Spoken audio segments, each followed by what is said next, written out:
what's going on, everybody? David here, and welcome back to another video. In today's video, we're going to be talking Avengers Endgame. Now, this is going to be the non-spoiler review for the film, so don't worry, I'm not going to say anything whatsoever. I'm not going to hint at anything. I'm going to try my best to be as vague as possible, so that way everybody can enjoy it like it should be enjoyed. Now, this is the Marvel Cinematic Universe, guys. 22 movies, 10 plus years of the Marvel Cinematic Universe. It has all come to this moment, this movie. Everything has led up to this.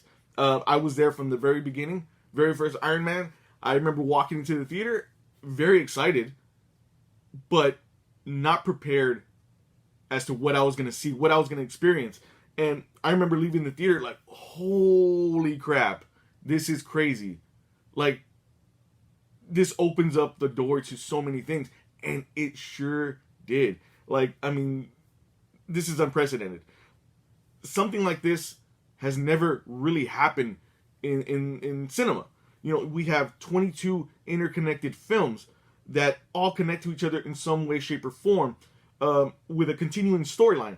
I don't think that's ever happened, nor I don't think it will happen ever again. So that's big right there in itself.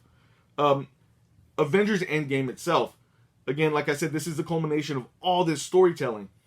And, you know, I mean, I'm sure the Russo brothers were very nervous going into this as well. Because, you know, this is the end game, so to speak. And you have to pay all that off in a certain way. And all I'm going to say is they really did. They really did. You have the first act of the film where well, in general, you have this group of people that have just gone through this experience, the Thanos snap, the decimation, and now they have to live with this. You know, they have to understand what happened, and they have to continue. They have to try to continue and push forward. And you have this group of superheroes that, yeah, maybe not all of them have powers, but they are superheroes nonetheless. The Russo brothers did a great job, especially in this movie especially, but they did a great job at making them very human.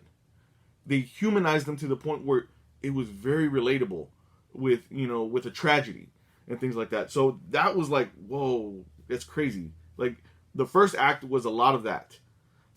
Second act was where the action picked up a little bit more, and that's exactly where, you know, if you were looking for that, that's where you're gonna find it, and it did not disappoint whatsoever.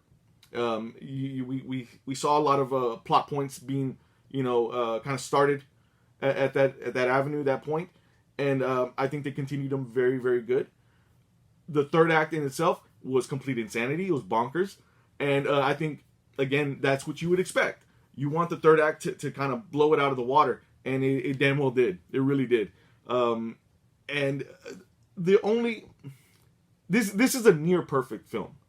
I say near perfect because there are certain points here and there that I do feel like not should have, but could have been expanded on just a little bit, and given a little bit more explanation.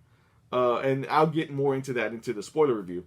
But other than that, the Russos did a phenomenal job at wrapping this part of the story up very well. And they weren't lying when they said that Infinity War and Endgame were going to be two separate movies. Like, the feeling is so different. It really is. With Infinity War, we had this big spectacle, which I'm not saying that Endgame isn't, but it certainly feels different. It's hard to explain. But again, they did a phenomenal job at just having this continuing storyline from Infinity War and making it so different, but at the same time connecting it fairly seamlessly. But it was a phenomenal movie. I enjoyed it so much. Again, I've seen it 4 times. I'm probably going to see it another 4, maybe 5. I don't know, because I loved it so much. I really did. So the Russos really do deserve all the praise in the world for all the hard work that they've done in the MCU thus far. I mean, they've they took this big boat and steered it in this direction where I cannot wait to see where it ends up. I mean, it's going to be crazy. And they did something that I don't think anybody else could have at this point. And that's no knock to Joss Whedon. I love Joss Whedon, but I think the Russos really pulled this off in a way that I don't think anybody else really could have handled it that way. If you guys know what I mean. But I just, much praise to them, applause and all that. Really love the movie so much, and I cannot wait to check it out more and more times. It's going to be quite a treat. Again, it's like it's this adventure that we've all been on all these years, and seeing it close out is just, it's sad, but it's also very I guess forthcoming to what we're going to see in the future, I guess you could say. And on that note, I'm going to go ahead and leave it there. I know that I feel like I could talk about this thing forever. I really could. But I'm going to stop at this point. Thank you guys so much for checking out this video. Please give this video a big thumbs up. If you dug it or found it informative in any way, don't forget to hit that subscribe button as well, because I will be coming back with more videos as always. That spoiler reviews coming very soon. And with all that being said, we'll catch you next time.